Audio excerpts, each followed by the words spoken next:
नमस्कार।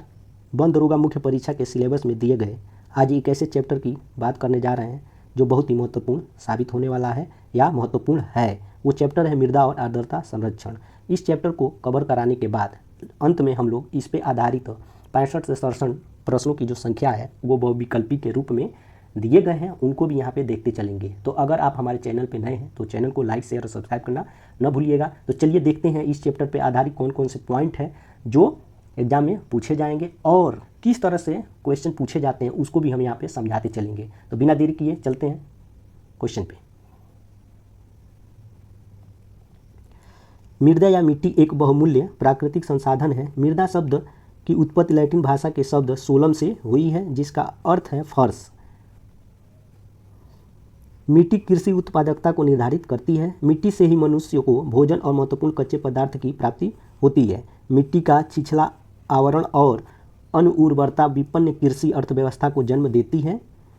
मृदा विज्ञान में मृदा का अध्ययन प्राकृतिक संसाधन के रूप में किया जाता है। मिट्टी धरातल पर असंगठित पदार्थों की वह ऊपरी परत है जिसे अपक्षय या विघटन के कारकों द्वारा सिलाव और जैव पदार्थों से प्राप्त किया जाता है। लगभग 2.5 सेंटीमीटर मोटी ऊपरी मृदा के निर्माण में 600 से 1000 वर्ष का समय लगता है। मृदा शैलेय, मलबा और जैव सामग्री का सम्मिश्रण होती है जो पृथ्वी की सतह पर विकसित होती है। मृदा अनेक तरह के खनिजों, पौधों और जीव जंतुओं के अवशेषों से बनी है। मूल चट्टान से ही वे खनिज पदार्थ प्राप्त होते हैं जिससे मिट्टी का रासायनिक संगठन प्रभावित होता है और उसे पोषक तत्व प्रदान किए जाते हैं। मृदा के घटक खनिज कण, ह्यूमस, जल तथा वायु होते हैं। उच्चावच और जलवायु अनाच्छादन की प्रक्रिया को प्रभावित करते हैं जबकि वनस्पति मिट्टी में ह्यूमस की मात्रा को निर्धारित करती है। जलवायु, वनस्पति, भूमिगत जल, प्राकृतिक शैलेय और सूक्ष्म जीव सहित बहुत से कारक मृदा की प्रकृति का निर्धारण करते हैं। जलवायु मृदा के निर्माण में रासायनिक तथा सूक्ष्म जैविक क्रियाओं का निर्धारण करती हैं। अपक्षय प्रक्रिया वह है जिसके अंतर्गत तापमान परिवर्तन, तुषार क्रिया, पौधों, प्राणियों एवं मनुष्य के क्रियाकलापों द्वारा शैलों का टूटना और क्षय होना आता है। जलीय दशाएं और स्थानीय उच्चावच मिट्टी के गठन, पीएच मान आदि विशेषताओं का निर्धारण करती है। वनस्पतियों को पोषक प्रदान करने के लिए मृदा की प्राकृतिक क्षमता मृदा की उर्वरता कहलाती है। मृदा के बनावट में निम्नलिखित पदार्थों का योगदान रहता है। तो कौन कौन सा है देखते हैं। ह्यूमस अथवा कार्बनिक पदार्थ 5 से 10%, मृदा जल लगभग 25%, मृदा वायु लगभग 25%, खनिज पदार्थ लगभग 40 से 45%। इसके अतिरिक्त मृदा जीवी व मृदा अभिक्रिया भी मृदा संगठन में भागीदार होते हैं। अब देखिए ये जो दिए गए हैं, ठीक है, इसमें क्वेश्चन किस तरह से पूछते हैं ये हम बताते हैं। पूछेगा क्वेश्चन कि मृदा के बनावट में मृदा जल का प्रतिशत कितना होता है, यानी मृदा के बनावट में जल का प्रतिशत कितना होता है तो आप बताओगे 25%। वैसे ही पूछेगा मृदा में वायु का प्रतिशत कितना होता है तो 25%, खनिज पदार्थ का कितना तो 40 से 45%। इस तरह से क्वेश्चन पूछता है। चलिए आगे देखते हैं। मृदा की ऊर्ध्वाधर परिच्छेदिका में 3 संस्तर पाए जाते हैं। तो क संस्तर सबसे ऊपरी खंड होता है जहाँ पौधों की वृद्धि के लिए अनिवार्य जैव पदार्थों का खनिज पदार्थ, पोषक तत्वों तथा जल से संयोग होता है। ख संस्तर, क संस्तर तथा ग संस्तर के बीच संक्रमण खंड होता है जिसके नीचे व ऊपर दोनों से पदार्थ प्राप्त होते हैं। ग संस्तर में देखते हैं। ग संस्तर की रचना अपक्षयित शिलाचूर्ण से होती है। इन तीनों संस्तरों के नीचे एक चट्टान होती है जिसे आधारित चट्टान कहते हैं। मृदा जिसका एक जटिल तथा भिन्न अस्तित्व है सदैव मृदा वैज्ञानिकों को आकर्षित करती रही है। अब इसमें हम लोग देखते हैं, इस पे भी आधारित क्वेश्चन एग्जाम में पूछे जाते हैं। जैसे दिया है क्रमांक, मृदा प्रकार, कणों का आकार। एग्जाम में पूछता है कणों का आकार बताइए कितना होगा, ठीक है। तो पहला दिया है बंजरी एवं गुटिका, तो इनके कणों का आकार 2.0 से अधिक है। दूसरा है स्थूल रेत, तो इसका 0.2 से 2 है। तीसरा है सूक्ष्म रेत, तो 0.05 से 2.0 है। चौथा है गाद, 0.002 से 0.05 है। और पांचवा है मृत्तिका, यानी 0.002 से कम है। इसमें क्वेश्चन किस तरह से पूछता है, पूछेगा कि गाद के कणों का आकार, मतलब मिट्टी के गाद में कणों का आकार कितना होगा, ठीक है। तो आप बताओगे इसको कि 0.002 से 0.05। वैसे ही पूछेगा कि मृदा में मृत्तिका के कणों का आकार कितना है, तो 0.002 से कम। 2 ही का ज़्यादा पूछता है। कौन कौन से, किसका किसका पूछता है, वो है आपका गाद का और मृत्तिका का। इनको एकदम रट डालिएगा। क्यों? क्योंकि ये सबसे छोटे कण हैं, छोटे कणों को ही एग्जाम में पूछे जाते हैं। आई होप कि आपको ये समझ में आ गया होगा किस तरह क्वेश्चन बनता है, ठीक है। दे देगा दिए गए मिट्टी में कणों का आकार बताइए, नहीं तो दे देता है कि किस मृदा के कणों का आकार 0.002 से कम है तो उसमें दे दिएगा गाद, मृत्तिका, सूक्ष्म रेत, इस तरह का। तो आप जानते रहोगे जब कि 0.002 से कम कणों का आकार मृत्तिका का होता है तो आप लोग ट्रिक कर दोगे। इसी तरह से एग्जाम में पूछा जाता है। चलिए आगे देखते हैं पॉइंट। सबसे बारीक मिट्टी को कल्की मृत्तिका कहते हैं। आ रहा समझ में? हाँ, एक तरह से और भी क्वेश्चन बन सकता है कि दूसरे सबसे छोटा कण किसका होता है, किस प्रकार की मिट्टी का कण दूसरे स्थान पे आता है। तो दूसरे पे देखिए अभी आगे आएगा, उसको हम लोग देखेंगे। सबसे बारीक मिट्टी किसकी होती है? कल्की मृत्तिका की, जो हम लोग बताए हैं। उसके बाद है कणों के बढ़ते आकार के आधार पर दूसरे को मृत्तिका गाद, देखिए तो पूछ देता है पहले पे दूसरे पे। बारीक रेत, स्थूल रेत एवं बजरी या गुटिका कहते हैं। भारत की अधिकांश मिट्टियाँ दोमट किस्म की हैं जिनमें शीतोष्णकटिबंधीय या अल्पाइन मिट्टियों की तरह अनुक्षेत्र वर्गीकरण नहीं पाया जाता है। प्राचीन काल में मृदा को दो मुख्य वर्गों में बांटा जाता था, उर्वर जो उपजाऊ थी और ऊसर जो अनुउर्वर थी। ठीक, नेक्स्ट है 16वीं शताब्दी में मृदा का वर्गीकरण उनकी सहज विशेषताओं तथा बाह्य लक्षणों जैसे गठन, रंग, भूमि का ढाल और मिट्टी में नमी की मात्रा के आधार पर किया जाता था या किया गया था। पहला है गठन के आधार पर मृदाओं के प्रमुख प्रकार हैं, तो है बलुई, मिन्नमय, पांसु तथा डोमट इत्यादि। रंग के आधार पर लाल, पीली, काली इत्यादि हैं। सन 1956 में स्थापित भारत के मृदा सर्वेक्षण विभाग ने दामोदर घाटी जैसे कुछ चुने हुए क्षेत्रों में मृदाओं के व्यापक अध्ययन किए। भारतीय कृषि अनुसंधान परिषद के तत्वाधान में राष्ट्रीय मृदा सर्वेक्षण ब्यूरो तथा भूमि उपयोग आयोजन एवं संस्थान ने भारत की मृदाओं को बहुत से अध्ययन किए। अब हम लोग देखेंगे भारतीय मृदाओं का वर्गीकरण। ठीक, इसमें क्या क्या है, किसने क्या कहा। वोइलेकर एवं लेदर के अनुभविक वर्गीकरण के आधार पर भारत में 4 प्रकार की मिट्टियों की पहचान की गई है। वे हैं जलोढ़, रेगड़, लाल और लेटराइट। उसके बाद स्टोकालस्काया ने रूसी मृदा विज्ञान से प्रेरणा ग्रहण कर भारत की मिट्टियों को 16 वर्गों में विभाजित किया है। और लोग क्या क्या किए हैं उनको भी देखते हैं। वालिया ने भौमिकी आधार पर देश में 6 प्रकार की मिट्टियों की पहचान की है। वे हैं लाल, काली और रेगुर, लैटेराइट, जलोढ़, क्षारी, पर्वती। राष्ट्रीय एटलस कोलकाता ने देश की मिट्टियों को 6 प्रमुख और 11 गौण विभागों में विभाजित किया है। 1963 में भारतीय कृषि अनुसंधान परिषद के राय चौधरी द्वारा देश की मिट्टियों को 7 प्रधान जलोढ़, पीट, लाल, लेटराइट, काली, मरुस्थलीय एवं पर्वती और 17 उप विभागों में विभाजित किया है। भारतीय कृषि अनुसंधान परिषद ने भारत की मृदाओं को 8 भागों में वर्गीकृत किया है। वे हैं जलोढ़ मिट्टी, लाल मिट्टी, काली मिट्टी, लेटराइट मिट्टी, मरुस्थलीय मिट्टी, पर्वतीय मिट्टी, वन मिट्टी और पीट मिट्टी। तो सबसे पहले इसमें हम लोग देखते हैं डोमट या जलोढ़ मिट्टी। ठीक है, इसी की मात्रा सबसे ज़्यादा भारत में पाया जाता है। तो अभी आगे दिया रहेगा, इसमें देखते हैं। ठीक है, यह डोमट या रेतीली प्रकार की मृदा है। जलोढ़ मृदाएं देश के 14.25 लाख वर्ग किलोमीटर क्षेत्र पर पश्चिम में सतलज नदी से पूर्व में ब्रह्मपुत्र नदी तक फैली हुई है। इसके अंतर्गत भारत का लगभग 43.4% क्षेत्र सम्मिलित है। यह निक्षेपण मृदा है जिन्हें नदियों और सरिताओं ने वाहित तथा निक्षेपित किया है। ठीक है, कहने का मतलब कि जितने भी ये जलोढ़ वाले मिट्टी के जो क्षेत्र हैं, ये हमारे जो देश में 3 नदी तंत्र थे, सिंधु, ब्रह्मपुत्र और सतलज नदी तंत्र, उन्हीं के द्वारा लाए गए मिट्टियों के निक्षेप से ये बना हुआ है पूरा। ठीक है, यही कह रहा है। देखिए आगे वही बात कर रहा है यहाँ पे। यह मिट्टी हिमालय के 3 नदी तंत्रों सिंधु, गंगा, ब्रह्मपुत्र और सहायक नदियों द्वारा लाए गए निक्षेपों से बनी है। राजस्थान के एक संकीर्ण गलियारे से होती हुई यह मृदा गुजरात के मैदानों तक विस्तीर्ण मिलती है। प्रायद्वीपीय प्रदेश में यह मिट्टी पूर्वी तट की नदियों के डेल्टाओं और नदियों की घाटियों में पाई जाती हैं। जलोढ़ मिट्टियाँ गठन में बलुई दोमट मिट्टी से चिकनी मिट्टी की प्रकृति की पाई जाती हैं। सामान्य रूप से दोमट मिट्टी में 40% बालू के कण, 40% मृत्तिका के कण और 20% गाद, सिल्ट, ठीक है, के कण पाए जाते हैं। इस मिट्टी में पोटास की मात्रा अधिक और फास्फोरस की मात्रा कम पाई जाती है। साथ साथ इनमें चूना और जैव पदार्थों की अधिकता पाई जाती है। गंगा के ऊपरी और मध्यवर्ती मैदान में खादर और बांगर नाम की 2 भिन्न मृदाएं विकसित हुई हैं। खादर प्रतिवर्ष बाढ़ों के द्वारा निक्षेपित होने वाला नया जलोढ़क है, वहीं पे बांगर पुराना जलोढ़क होता है जिसका जमाव बाढ़कृत मैदानों से दूर होता है।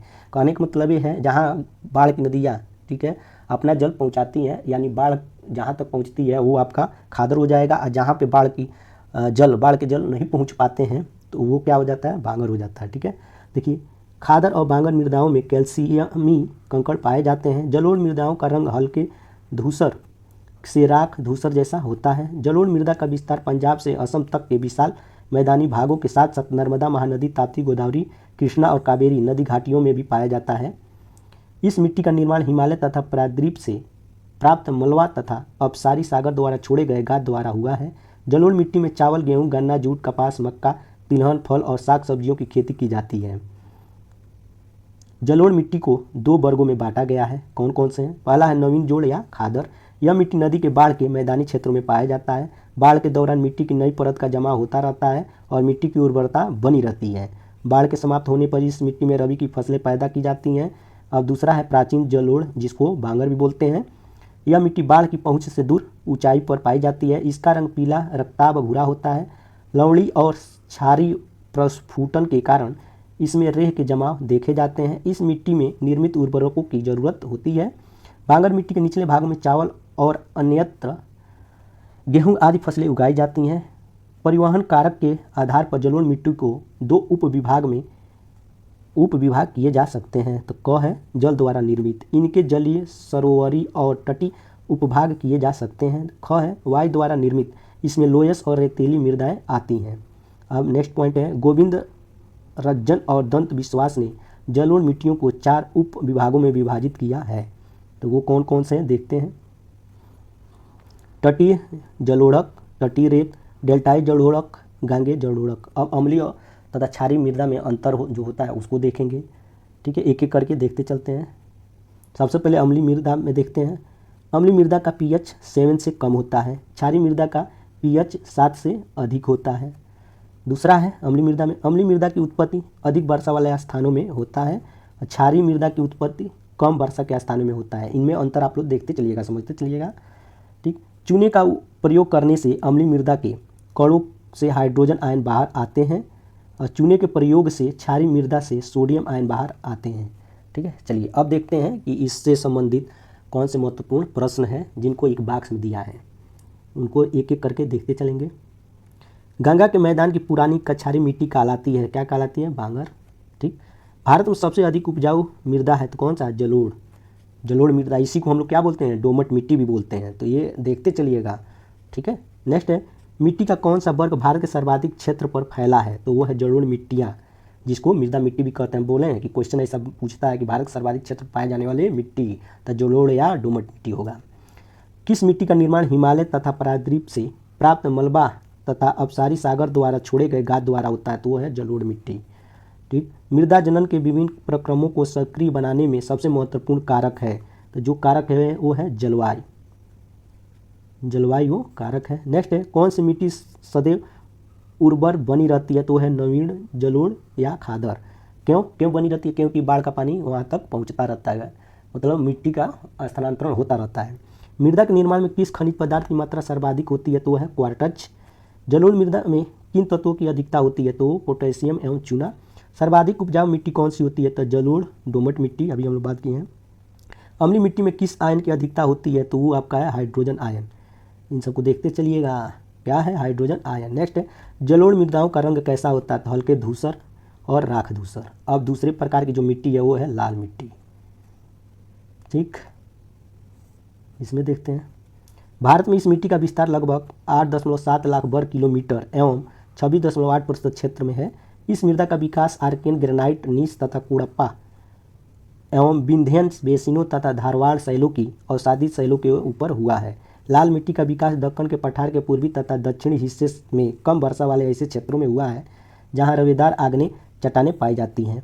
पश्चिमी घाट के गिरिपात क्षेत्र की एक लंबी पट्टी में लाल दोमट मिट्टी पाई जाती है। लाल मिट्टी का विस्तार क्षेत्र पश्चिमी तमिलनाडु, कर्नाटक, दक्षिणी महाराष्ट्र, छत्तीसगढ़, आंध्र प्रदेश, उड़ीसा एवं छोटा नागपुर का पठार है। इस मिट्टी के कुछ क्षेत्र बीरभूम, पश्चिम बंगाल, मिर्जापुर, झांसी, बांदा, हमीरपुर, उत्तर प्रदेश, उदयपुर, चित्तौड़गढ़, डूंगरपुर, बांसवाड़ा, भीलवाड़ा, राजस्थान जिलों में पाए जाते हैं।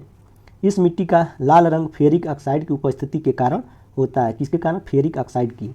ठीक है, एग्जाम में पूछता है। इस गठन रेत से मृतिका के बीच पाया जाता है। यह सरंध्री एवं चूर्णशील होती है। इस मिट्टी में चूना, मैग्नीशियम, पोटास, फास्फेट, नाइट्रोजन एवं ह्यूमस की कमी होती है। लाल मिट्टी का रासायनिक संगठन में अघुलनशील तत्व लोहा, एल्युमिनियम, चूना, carbon dioxide, potash, soda, phosphorus और नाइट्रोजन प्रमुख है। यह मिट्टी बाजरे की फसल के लिए उपयुक्त होती है। इस मिट्टी में कपास, गेहूं, दाल, तंबाकू, ज्वार, अलसी, मोटे अनाज, आलू तथा फलों की खेती की जाती है। भारतीय कृषि अनुसंधान परिषद ने लाल मिट्टी को 4 भागों में विभाजित किया है। पहला लाल मिट्टी, दूसरा लाल बजरी युक्त मिट्टी, लाल और पीली मिट्टी, लाल और काली मिट्टी। राय चौधरी ने लाल मिट्टी को आकारिकी दृष्टि से 2 उपवर्गों में विभाजित किया है। पहला है लाल दोमट मिट्टी, दूसरा रेतीली लाल मिट्टी। ठीक है, अब कोष्टक में दिया है, इन्हें भी जाने तो उनको भी हम लोग देख लेते हैं, क्या दिक्कत है। एक एक करके देख रहे हैं। देश के कितने प्रतिशत भाग पर लाल मिट्टी पाई जाती है? तो 26.8%। सिंचाई द्वारा लाल मिट्टी में किसकी खेती की जाती है? तो तंबाकू, बाजरा, तीसी, दलहन एवं गेहूँ। लाल मिट्टी का लाल रंग किसकी उपस्थिति के कारण होता है? तो लोहे के ऑक्साइड से। लाल मिट्टी में किसकी प्रधानता होती है? तो लोहा एवं सिलिका की। उच्च भूमियों में लाल मिट्टी की परत महीन होती है तथा ये होती हैं बजरीयुक्त, बलुई, पथरीली एवं छिद्रयुक्त। लाल मृदा जलयोजित होने के कारण कैसी दिखाई देती है? तो पीली दिखाई देती है। महीन कोड़ों वाली लाल एवं पीली मृदाएं कैसी होती हैं? तो उर्वर होती हैं। मोटे कड़ों वाली लाल एवं पीली मृदाएं कैसी होती है? तो अनुर्वर होती हैं। ठीक, अब तीसरा जो मिट्टी है वो है काली मिट्टी, जो एग्जाम के लिए बहुत महत्वपूर्ण है। इसको भी हम लोग देखते हैं। इस मिट्टी का विस्तार लगभग 5.46 लाख वर्ग किलोमीटर क्षेत्र देश के 16.6% भूक्षेत्र पर है। काली मिट्टी का काला रंग टिटेनिफेरस, मैग्नेटाइट एवं जीवांश की उपस्थिति के कारण होता है। इस मिट्टी का प्रमुख क्षेत्र महाराष्ट्र है। ठीक है, काली मिट्टी का महाराष्ट्र है सबसे ज़्यादा क्षेत्रफल, और इसके अलावा पश्चिमी मध्य प्रदेश, गुजरात, राजस्थान, आंध्र प्रदेश, कर्नाटक, तमिलनाडु एवं उत्तर प्रदेश दक्कन लावा के अपक्षय वाला क्षेत्र है। गोदावरी और कृष्णा नदियों के ऊपरी भागों और दक्कन के पठार के उत्तरी पश्चिमी भाग में गहरी काली मृदा पाई जाती है। इस मिट्टी को रेगुर तथा कपास वाली काली मिट्टी भी कहा जाता है। इस मिट्टी में तीव्र जल धारण की क्षमता पाई जाती है। सामान्यतः काली मृदाएं मिन्नमय, गहरी और अपारगम्य होती हैं। काली मृदाएं गीली होने पर फूल जाती हैं और चिपचिपी हो जाती हैं। सूखने पर ये सिकुड़ जाती हैं। शुष्क ऋतु में इन मृदाओं में चौड़ी दरारें पड़ जाती हैं। इस मृदा को स्वतः जुताई वाली मृदा की उपमा दी जाती है। एग्जाम पूछता है स्वतः जुताई वाली मृदा किसको कहा जाता है? तो बताओगे काली मिट्टी को। इस मिट्टी में नाइट्रोजन, फास्फोरस तथा जैविक पदार्थों की कमी होती है। रासायनिक दृष्टि से काली मृदाओं में चूने, लौह, मैग्नीशियम एवं एल्यूमिना के तत्व काफ़ी मात्रा में पाए जाते हैं। एल्यूमिना का सूत्र क्या होता है? Al2O3। ठीक है, Al2O3। इस मिट्टी में कपास, तूर, खट्टे फल तथा चना, सोयाबीन, तिलहन, मोटे अनाज की खेती की जाती है। यह मिट्टी कपास की खेती के लिए उपयुक्त है। अब देखते हैं, कह रहा है इन्हें भी देखें, तो बॉक्स में दिया है तो उनको भी हम लोग देख लेते हैं। काली मिट्टी के नाम हैं तो रेगुर, कपास की मिट्टी ट्रॉपिकल, ब्लैक अर्थ, ट्रॉपिकल, चेनोजेम। तो इसमें सबसे ज़्यादा पूछता है ब्लैक अर्थ, रेगुर। ठीक है, तो इनको देख लीजिए। रेगुर एक अपरिपक्व मृदा है जिसके निर्माण में किसकी विशिष्ट भूमिका है? तो उचावच और जलवायु की। भारत की मिट्टियों में से कौन बेसाल्ट लावा के अपक्षय के कारण निर्मित हुई है? तो है रेगुर मिट्टी, काली मिट्टी। रेगुर मिट्टी सबसे ज़्यादा है महाराष्ट्र क्षेत्र में। काली मिट्टी का विस्तार सबसे ज़्यादा कौन से क्षेत्र में है? महाराष्ट्र क्षेत्र में। झारखंड में काली मिट्टी कहाँ पाई जाती है? तो पाई जाती है राजमहल पहाड़ी प्रदेश। ठीक है, ये हो गया। किस मृदा को पानी की कम आवश्यकता होती है क्योंकि वह नमी रोक कर रखती है? तो काली मिट्टी है। मालवा पठार की प्रमुख मिट्टी है काली मिट्टी। लावा मिट्टियाँ पाई जाती हैं तो मालवा पठार में कौन सी मिट्टी कपास की खेती के लिए सबसे उपयुक्त है? तो वह है काली मिट्टी। भारत की मिट्टियों में से कपास की खेती के लिए कौन सी सर्वाधिक उपयुक्त है? तो वो आपकी है रेगुर मिट्टी यानी काली मिट्टी। देश की मिट्टियों में से किसे स्वतः कृषि मिट्टी कहा जाता है? काली मिट्टी, कपास की काली मिट्टी। अब देखते हैं चौथा मिट्टी जो है वो लेटराइट मिट्टी। ठीक है, तो जहाँ पे भी चाय की खेती होती है, चाय की उत्पादन ज़्यादा होता है, वो वहाँ पे लेटराइट मिट्टियाँ पाई जाती है। जैसे आपका हो गया केरल हो गया, असम हो गया, ठीक है, और कर्नाटक का भी कुछ भाग हो जाएगा, तमिलनाडु का भी हो जाएगा। चलिए अभी आगे उसमें दिया है देखेंगे। लेटराइट एक लैटिन शब्द लेटर से बना है जिसका शाब्दिक अर्थ ईंट होता है। लेटराइट मृदा उष्णकटिबंधीय भारी वर्षा के कारण होने वाली तीव्र निक्षालन क्रिया के परिणाम स्वरूप निर्मित हुई है। भीगने पर यह मिट्टियाँ मक्खन की तरह मुलायम परंतु सूखने पर बहुत कड़ी और ढेलेदार हो जाती है। यह मिट्टी भारत के 1.80 लाख वर्ग किलोमीटर क्षेत्र पर विस्तृत है।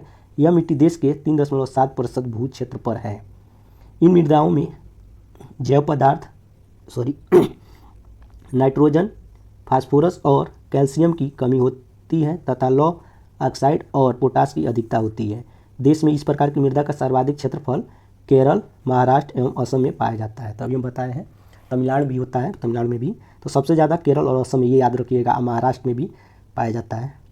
और कभी कभी एग्जाम में पूछ देता है कि कच्ची मिट्टी का जो घर बनता है वो किस मिट्टी का बना होता है, किस मिट्टी से बनता है, तो वो भी लेटराइट मिट्टी से। आ रहा समझ में? चलिए आगे देखते हैं। लेटराइट मिट्टी मृदा को उपजाऊ बनाने के लिए खाद और उर्वरकों की काफ़ी मात्रा डालनी पड़ती है। तमिलनाडु, आंध्र प्रदेश और केरल में काजू जैसे वृक्षों वाली फसलों की खेती के लिए लाल लेटराइट मिट्टी लेटराइट मृदाएँ अधिक उपयुक्त हैं। अभी हम बोले हैं ना, ठीक। चलिए आगे है। इस मिट्टी का उपयोग ईंट बनाने में किया जाता है। लेटराइट मृदाएँ सामान्यतः कर्नाटक, केरल, तमिलनाडु, मध्य प्रदेश, उड़ीसा और असम के पहाड़ी क्षेत्रों में पाई जाती हैं। अभी ऊपर हम लोग बात कर चुके हैं। यह मिट्टी चाय एवं इलायची की खेती के लिए उपयुक्त है। उर्वरकों के प्रयोग द्वारा इस मिट्टी में कपास, चावल, रागी, गन्ना, दाल, चाय, कहवा और काजू आदि की कृषि की जाती है। लेटराइट मिट्टियाँ सामान्यतः लौह तथा एल्युमिनियम में समृद्ध होती हैं। कणों के आधार पर लेटराइट मिट्टियाँ 3 प्रकार की होती हैं। कौन कौन सी होती हैं उनको देखते हैं। एक है भूजली लेटराइट, गहरी लाल लेटराइट, श्वेत लेटराइट। गहरी लाल लेटराइट मिट्टी में उर्वरता की कमी होती है और लौह ऑक्साइड एवं पोटास की अधिकता होती है। सफ़ेद लेटराइट मृदा केओलिन के कारण सफ़ेद होती है, बहुत पूछता है एग्जाम में।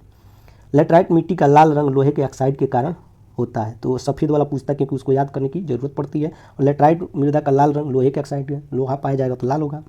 ठीक, नेक्स्ट है पॉइंट। केरल और आंध्र प्रदेश, तमिलनाडु की लाल लेटराइट मृदा काजू की फसल के लिए अधिक उपयुक्त है।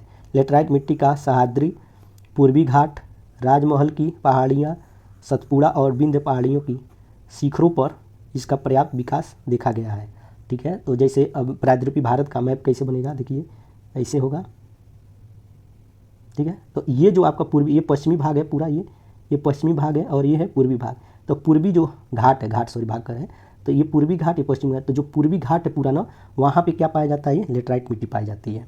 ठीक, इधर पूरे, और यहाँ पे जो है सह्याद्री को, आप जो पश्चिमी घाट है उसको सह्याद्री का नाम दिया गया है, तो वहाँ पे भी आपको लेटराइट मिट्टी पाई जाती है। यानी ये केरल है और ये तमिलनाडु है और ये कर्नाटक है। अब महाराष्ट्र में हम क्या बताएं, महाराष्ट्र में काली मिट्टी अधिक पाई जाती है। ठीक है, और जलोढ़ मिट्टी भी पाई जाती है, लेकिन सबसे ज़्यादा काली मिट्टी का क्षेत्रफल पाया जाता है। तो इस तरह से आप लोग जब भी एग्जाम आएगा लेटराइट मिट्टी, तो आप याद रखोगे, ये हो जाएगा आपका। ठीक है, और इधर जब आप जाओगे तो भी लेटराइट मिट्टी पाई जाएगी। ठीक है, लेटराइट मिट्टी मान लीजिए, चाहे इधर आपका बलुई मिट्टी पाई जाएगी। ठीक है, तो इस मैप से भी समझ सकते हैं, इस जो लिखा है इससे भी समझ सकते हैं। चलिए आगे देखते हैं, दिया है अवश्य देखें बॉक्स में क्या क्या है। लेटराइट मिट्टी मिलती है केरल में। कौन सी मृदा प्रारूप लोहे का अतिरेक होने के कारण अनउर्वर होती जा रही है? तो लेटराइट मिट्टियों का प्राधान्य है मालाबार तटीय प्रदेश में। ठीक है, लेटराइट मिट्टी भारी वर्षा क्षेत्रों में किससे निर्मित होती हैं? तो अब छालन से। किस मिट्टी में टेपियोका और काजू की अच्छी उपज होती है? तो वो है लेटराइट मिट्टी में। अब देख रहे हैं पाँचवें, मरुस्थलीय मिट्टी। पाँचवा जो मिट्टी है वो है मरुस्थलीय मिट्टी। यह मिट्टी राजस्थान, सौराष्ट्र, कच्छ, हरियाणा और दक्षिणी पंजाब के लगभग 1,42,000 वर्ग किलोमीटर क्षेत्र पर विस्तीर्ण है। इस मिट्टी में नाइट्रोजन, पोटास, फास्फोरस और चूना पाया जाता है। यह रेतीली मिट्टी हवा द्वारा उड़ाकर लाई गई है, जो सिंचाई की सुविधा मिल जाने पर अच्छी उपज दे सकती है। इस मिट्टी में जैव पदार्थों और नाइट्रोजन की कमी पाई जाती है। इनमें मिलेट, ज्वार, बाजरा, अच्छा मिलेट का मतलब क्या होगा, मोटे अनाज।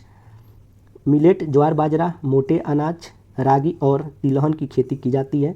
इंदिरा नहर से लाभान्वित राजस्थान का गंगानगर जनपद आज खाद्यान्नों और कपास का एक प्रमुख उत्पादक क्षेत्र हो गया है।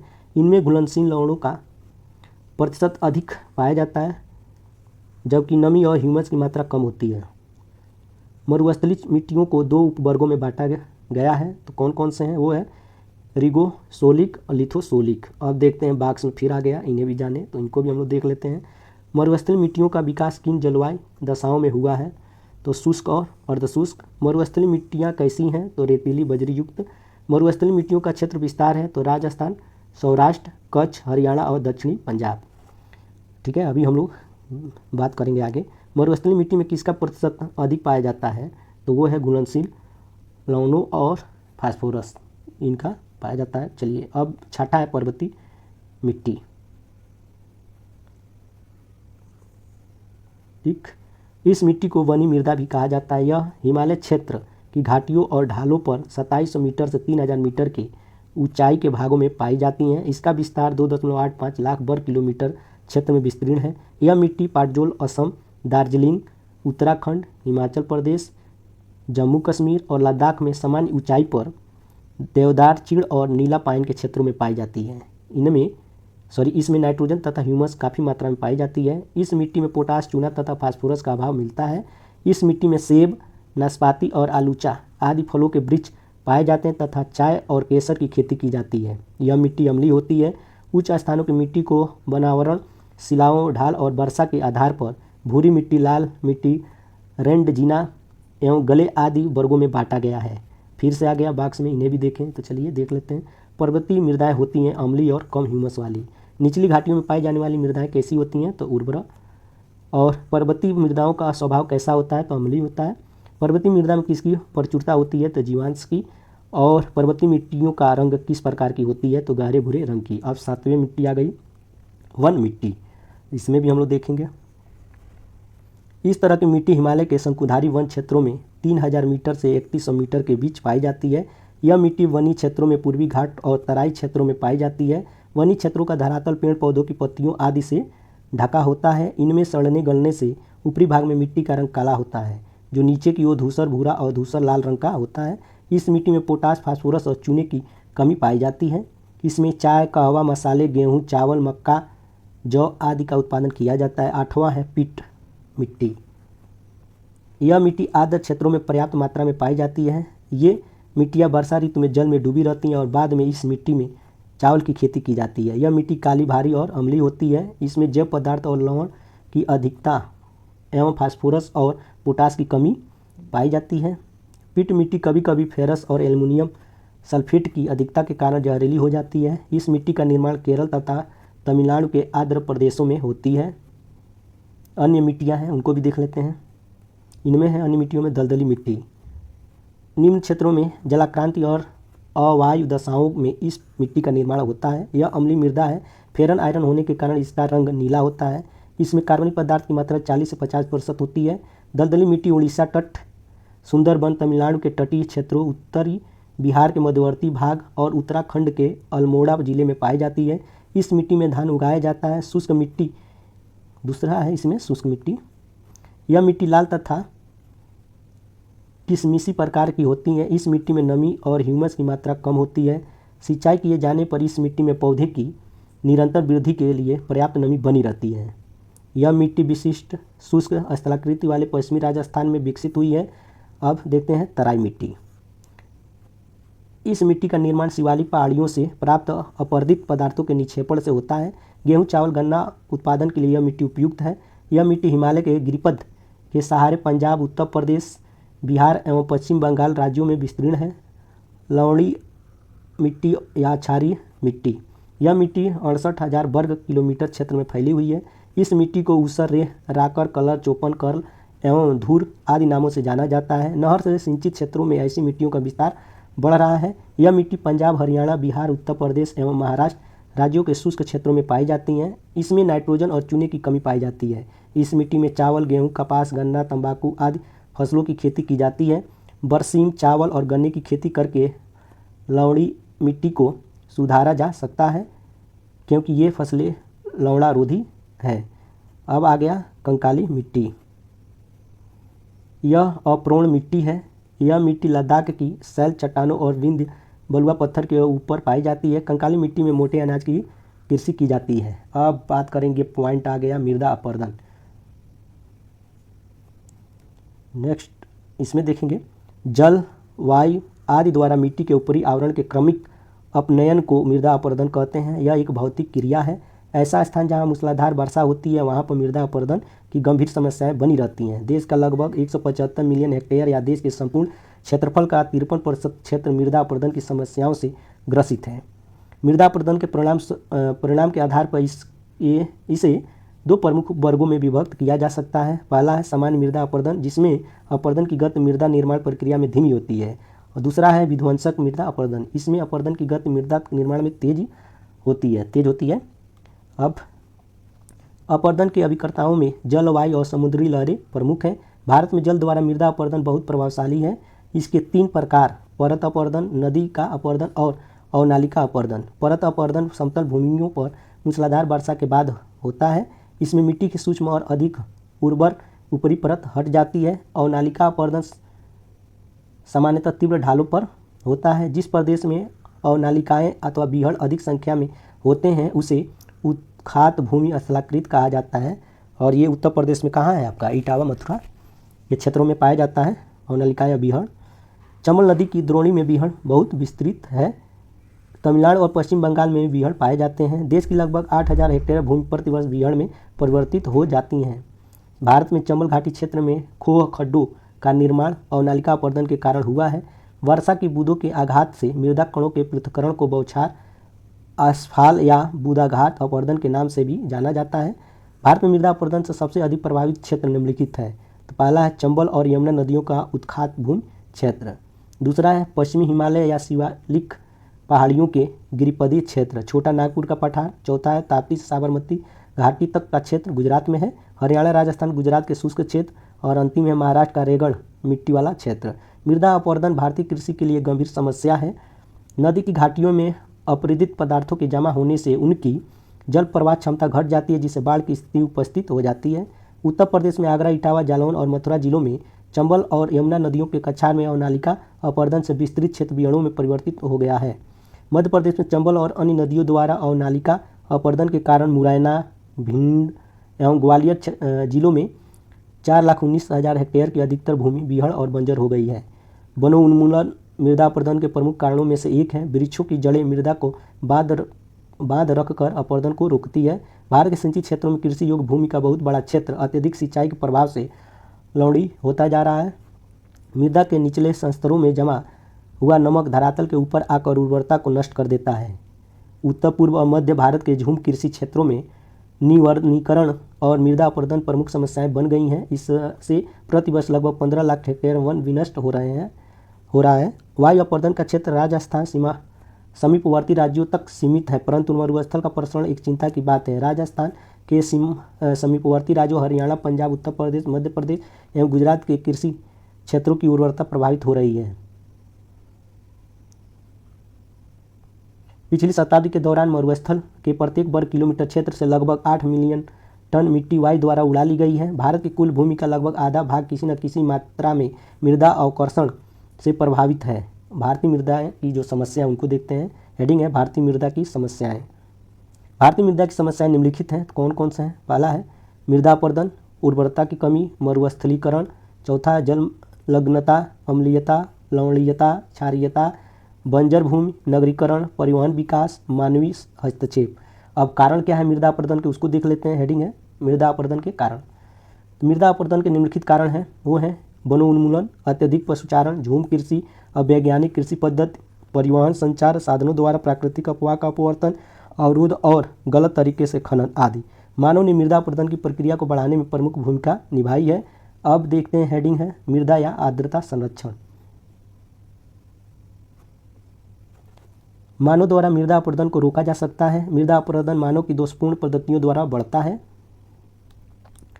अवनालिका अपरदन को रोकने तथा उनके बनने का नियंत्रण के प्रयत्न किए जाने चाहिए। शुष्क और कृषि योग्य भूमि पर बालू के टीले के प्रसार को रोकने के लिए वृक्षों को लगाना चाहिए। कृषि के लिए उपयुक्त न होने वाली भूमि को चारागाहों में बदल देना चाहिए। मृदा संरक्षण के लिए सर्वोत्तम उपाय भूमि उपयोग की समन्वित योजनाएं हो सकती हैं। मृदा संरक्षण के 2 उपाय हैं। पहला है लघु उपाय, अवनालिका रोधन, अत्यधिक पशुचारण और झूम कृषि पर नियंत्रण, कृत्रिम उर्वरक का उपयोग, वनारोपण, समोच्च रेखी कृषि या पर्वतीय क्षेत्रों में श्रेणीदार कृषि, ठूंठ एवं घास पात का उपयोग, पौधों एवं घासों को लगाकर बालुका स्तूपों का स्थिरीकरण, शुष्क कृषि को लोकप्रिय बनाना, वैज्ञानिक शस्य आवर्तन विधि को अपनाना, शुष्क खेती को लोकप्रिय बनाना आदि। अब देखते हैं दीर्घ उपाय में क्या क्या पढ़ना है। इसके अंतर्गत ऐसी योजनाएं एवं परियोजनाएं आती हैं जो प्रांतीय एवं केंद्र सरकार द्वारा मृदा अपरदन के सुधार हेतु जारी की जाती है। विश्व बैंक ने मध्य प्रदेश को लगभग 1 लाख हेक्टेयर बीहड़ भूमि के सुधार के लिए 300 मिलियन की सहायता प्रदान की है। अब आ गया इस पे आधारित, ये तो था आपका पूरा थ्योरेटिकल। अब आगे बहुविकल्पी प्रश्न। ये सारे क्वेश्चन इस एग्ज़ाम के लिए तो महत्वपूर्ण ही हैं, और जो भी स्टेट जो पीसीएस के एग्ज़ाम दे रहा होगा उनको ये क्वेश्चन देखते ही पता चल जाएगा कि ये सारे क्वेश्चन वहाँ पे पूछे गए हैं।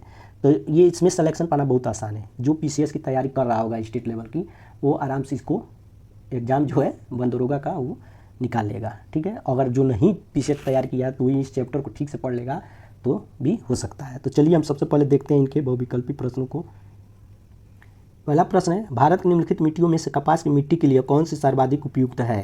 तो कौन सा है आपका? काली मिट्टी, जिसको रेगुर मिट्टी भी बोला जाता है। ए ऑप्शन इसका सही होगा। नेक्स्ट है, रेगुर मिट्टी सबसे ज़्यादा है तो कहाँ? महाराष्ट्र में काली मिट्टी हम बताए थे ना अभी। ठीक है, सबसे ज़्यादा क्षेत्रफल पाया जाता है। ए ऑप्शन इसका सही होगा। अगर आप लोग वहाँ पे पॉइंट टू पॉइंट को अगर देखेंगे तो यहाँ पे सारे के सारे कर ले जाएंगे। चलिए तीसरा है, रेगुर किसका नाम है? तो अभी हम लोग काली मिट्टी की बात कर रहे थे ना, तो सी ऑप्शन इसका सही होगा। ठीक है, अब देखते हैं नेक्स्ट क्वेश्चन है, भारत की निम्न मिट्टियों में से कौन बेसाल्ट लावा के अवक्षय के कारण निर्मित हुई है? तो वही है काली मिट्टी ही।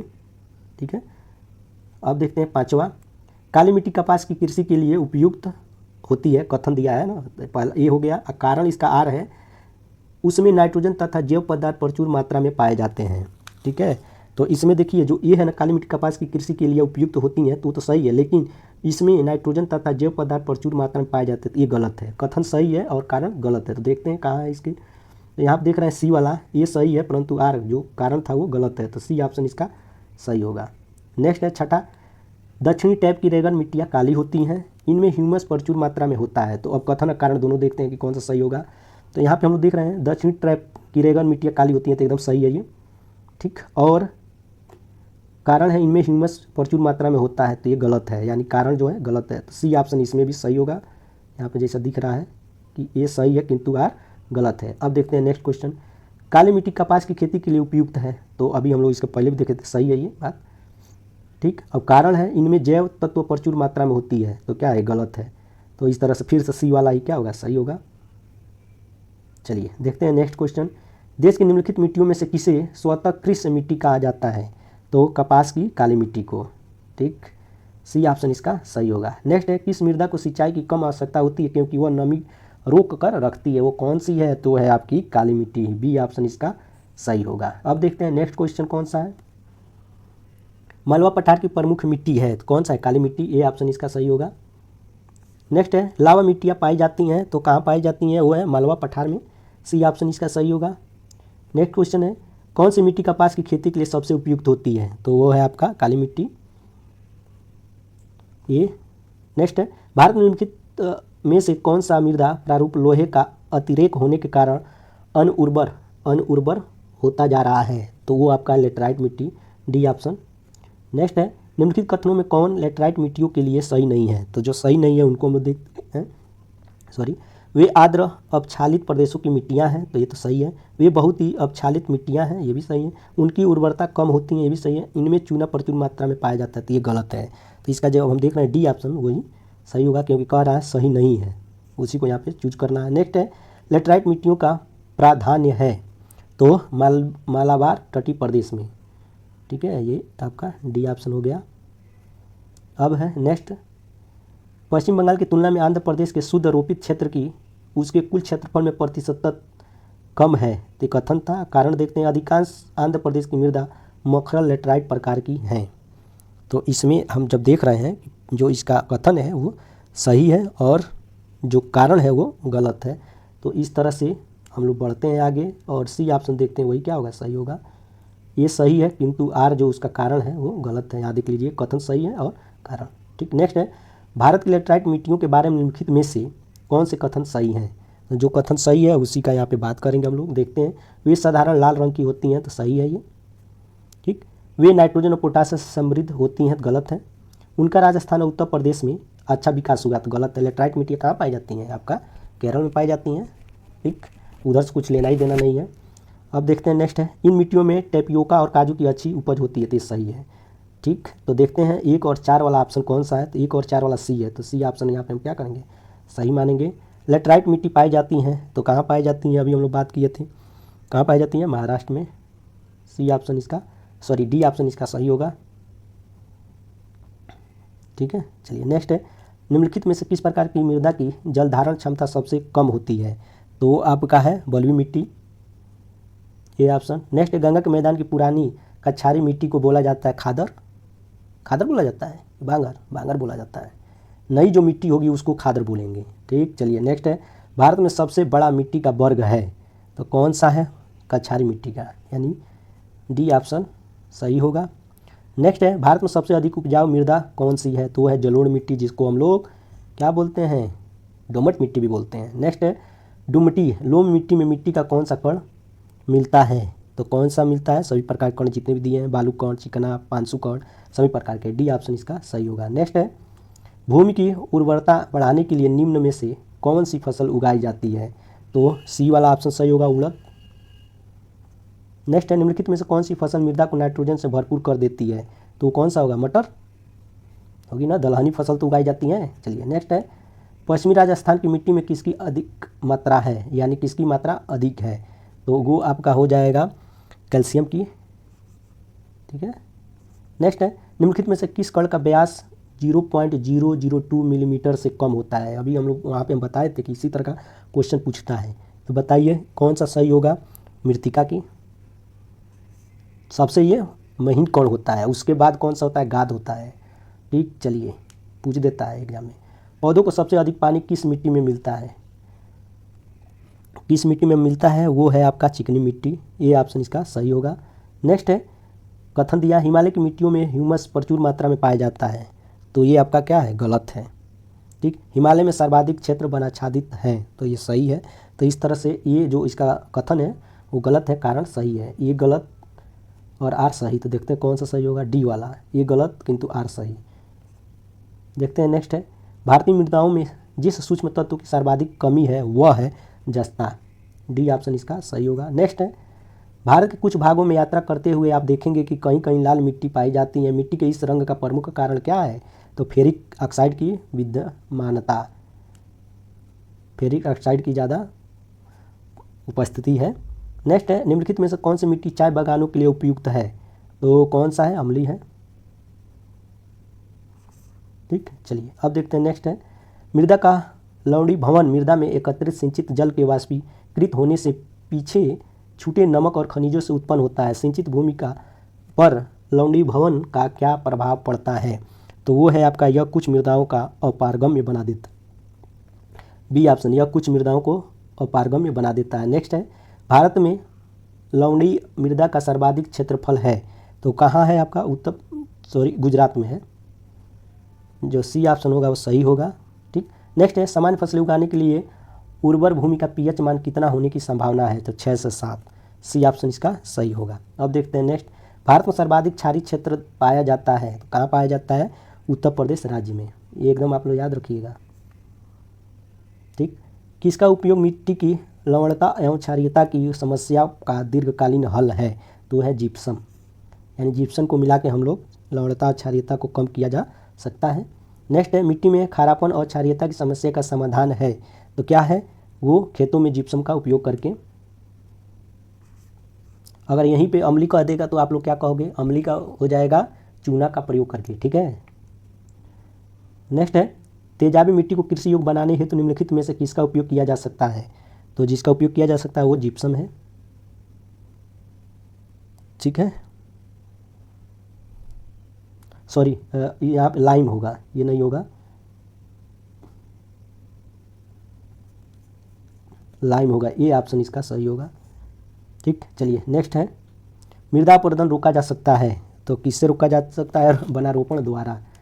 ठीक है, सी ऑप्शन। अब नेक्स्ट है, भारत में मृदा अपक्षय समस्या निम्नलिखित में से किनसे संबंधित है? तो इसमें हम लोग जो जो देखेंगे उसको यहाँ पे बताएंगे।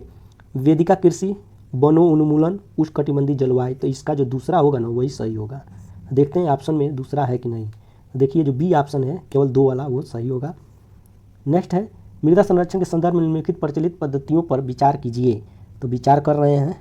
ठीक है, कौन सा? सस्यावर्तन, फसलों का हेरफेर, बालू की बाढ़, वेदिका निर्माण, टेरेंसिंग, वायुरोध, तो इसमें हम लोग देख रहे हैं पहला सही होगा और तीसरा होगा और चौथा होगा। तो 1 3 4 देखते हैं ऑप्शन में है कि नहीं। 1 3 4 है, सी वाला इसका क्या होगा? सही होगा। देखते हैं नेक्स्ट, फसल चक्र आवश्यक है। तो फसल चक्र आवश्यक है किस लिए? तो मृदा की उर्वरता शक्ति में वृद्धि हेतु। सी ऑप्शन इसका सही होगा। नेक्स्ट है, कौन सा तरीका मिट्टी की उर्वरता प्राप्त करने का नहीं है? तो ये आपका हो जाएगा बीज संशोधन, सी वाला ऑप्शन सही होगा। नेक्स्ट है, कृषि भूमि में किसके पौधे उगाने से भूमि का अपरदन अधिकतम तीव्रता से होती है? तो वो है सोरघम, ये ऑप्शन इसका सही होगा। ठीक है, नेक्स्ट है, निम्नलिखित में से मृदा अपरदन प्रक्रियाओं के सही क्रम को पहचानिए। ठीक है, तो सही क्रम को पहचानने के लिए हम देखेंगे कि सबसे पहले अस्फाल अपरदन, परत अपरदन, रील अपरदन और नालिका अपरदन, तो इस तरह से क्रम आएगा। तो ये ऑप्शन इसका सही होगा। नेक्स्ट है, चंबल घाटी के खो खड्डों के निर्माण का कारण निम्नलिखित में से किस प्रारूप का अपरदन है? तो वो है अवनालिका, डी ऑप्शन इसका सही होगा। नेक्स्ट है, मध्य प्रदेश के निम्नलिखित में से किस जिले में मृदा अपरदन मिट्टी का कटाव की समस्या है? तो वो आपका है मुरैना, सी ऑप्शन इसका सही होगा। नेक्स्ट है, निम्नलिखित में से भारत का कौन सा क्षेत्र मृदा अपरदन इरोजन से अत्यधिक प्रभावित है? तो वो आपका है चंबल घाटी, डी ऑप्शन इसका सही होगा। अब देखते हैं नेक्स्ट क्वेश्चन कौन सा है, भारत में निम्न में से किस क्षेत्र में मृदा अपरदन की समस्या गंभीर है? तो वो है शिवालिक पहाड़ियों के पाद क्षेत्र, यानी बी ऑप्शन इसका सही होगा। नेक्स्ट है, लेटराइट मिट्टी कहाँ पाई जाती है? तो वो पाई जाती है आर्द्र तथा शुष्क जलवायु वाले उष्णकटिबंधीय क्षेत्रों में, यानी जो डी ऑप्शन है वो सही है, देख लीजिएगा आप लोग, डी ऑप्शन। नेक्स्ट है, निम्नलिखित में से किस राज्य में लेटराइट मिट्टी पाई जाती है? तो लेटराइट मिट्टी कहाँ पाई जाती है? महाराष्ट्र में। ठीक है, यहाँ पे ये सही हो जाएगा। यहाँ देखिए, यहाँ पे महाराष्ट्र भी होगा, केरल भी होता है और एक और होता है असम। ठीक है, एग्जाम में ये सब दिए नहीं रहेंगे। आ रहा समझ में? लेटराइट मिट्टी पाई जाती है तो सबसे पहले बताओगे आप लोग केरल, उसके बाद महाराष्ट्र, उसके बाद असम। ठीक है, चलिए अब देखते हैं नेक्स्ट है, ऊंचे क्षेत्रों में लेटराइट मृदा की रचना होती है? तो होती है अम्लीय, सी ऑप्शन। नेक्स्ट है, मृदा की लवणता मापी जाती है? तो किसमें मापी जाती है? वो है आपका चालकता मापी से, ये ऑप्शन इसका सही होगा। नेक्स्ट है, लोनी और क्षारी मृदा का भारत में एक और नाम है? तो क्या नाम है? वो है कलर, कलर नहीं, कलर। ठीक, नेक्स्ट है, पेट्रोलॉजी किसका अध्ययन है? तो वो चट्टान का है, सी ऑप्शन इसका सही होगा। नेक्स्ट है, निम्नलिखित में से वह फसल कौन सी है जो जलोढ़ मिट्टी में उगती है और जिसके लिए प्रचुर मात्रा में पानी की आवश्यकता होती है? तो वो आपका है चावल, सी ऑप्शन सही होगा। नेक्स्ट है, व्यर्थ भूमि के अंतर्गत अधिकतम क्षेत्र वाला राज्य है? तो कौन सा राज्य है? राजस्थान है, रेगिस्तान ही रेगिस्तान है। नेक्स्ट है, कपास के उत्पादन के लिए सबसे अच्छी मिट्टी कौन सी है? तो कपास की मिट्टी के लिए सबसे अच्छी काली लावा मिट्टी, ये ऑप्शन इसका सही होगा। नेक्स्ट है, भारत के उत्तरी मैदानों की मृदा सामान्यतः कैसी बनी है? तो वो है आपका तल उच्चन द्वारा, बी ऑप्शन इसका सही होगा। नेक्स्ट है, पर्वतीय स्लोपों पर मृदा अपरदन को किस प्रकार नियंत्रित किया जा सकता है? तो आपका है समुच्च रेखी जुताई करके, डी ऑप्शन इसका सही है। नेक्स्ट है, खादर और बांगर निम्नलिखित में किस प्रकार की मिट्टी है? तो किस प्रकार की मिट्टी है? जलोढ़ मिट्टी, बी ऑप्शन इसका सही होगा। नेक्स्ट है, भारत में मिट्टी बचाओ आंदोलन कहाँ से प्रारंभ हुआ? तो वो प्रारंभ हुआ दरभंगा, बिहार से, सी ऑप्शन इसका सही होगा। नेक्स्ट है, काली कपास मिट्टी निम्नलिखित में से किस नाम से भी जानी जाती है? तो रेगुर मिट्टी, डी ऑप्शन इसका सही होगा। नेक्स्ट है, निम्नलिखित कथन ऊसर मिट्टी के संबंध में है? कौन कौन से है उसको देखते हैं। पहला है, चूने का प्रयोग कर इसे सुधारा जा सकता है? तो गलत है, चूने का प्रयोग हमेशा अम्लीय मिट्टी को सुधारने के लिए किया जाता है। इस मिट्टी का पीएच मान 7 से अधिक होता है? नहीं, 7 से अधिक अगर हो जाएगा तो क्या कह रहा है? ऊसर, हाँ ठीक है, ऊसर मतलब क्षारीय मिट्टी, तो 7 से अधिक होती है, सही है दूसरा। तीसरा, इस मिट्टी में धान की फसल उगाई जा सकती है? तो ये भी क्या है? सही है। इस तरह दिख रहे हैं 2 और 3 सही है, यानी बी ऑप्शन इसका सही होगा। नेक्स्ट है, जलोढ़ मिट्टी के संदर्भ में नीचे दिए गए 4 कथनों में से सही कथन को चुनिए। जो सही कथन है वह है, इस मिट्टी में फास्फोरिक एसिड भरपूर मात्रा में पाया जाता है, बी ऑप्शन इसका सही होगा। नेक्स्ट है, मध्य प्रदेश में चंबल नदी घाटी एक उदाहरण है? ठीक, तो उदाहरण है किस चीज़ की है? वो उत्खात भूमि की, यानी खड़ बिहड़ वड़ जो बनती है उसी की बात कर रहा है। तो ये आपका हो गया ए ऑप्शन। इस तरह से इस पे आधारित बहुविकल्पी प्रश्न जो महत्वपूर्ण थे एग्जाम के लिए उसको कंप्लीट कर दिया। आई होप कि आपको ये पसंद आया होगा तो लाइक शेयर सब्सक्राइब करना ना भूलिएगा। जय हिंद, जय भारत।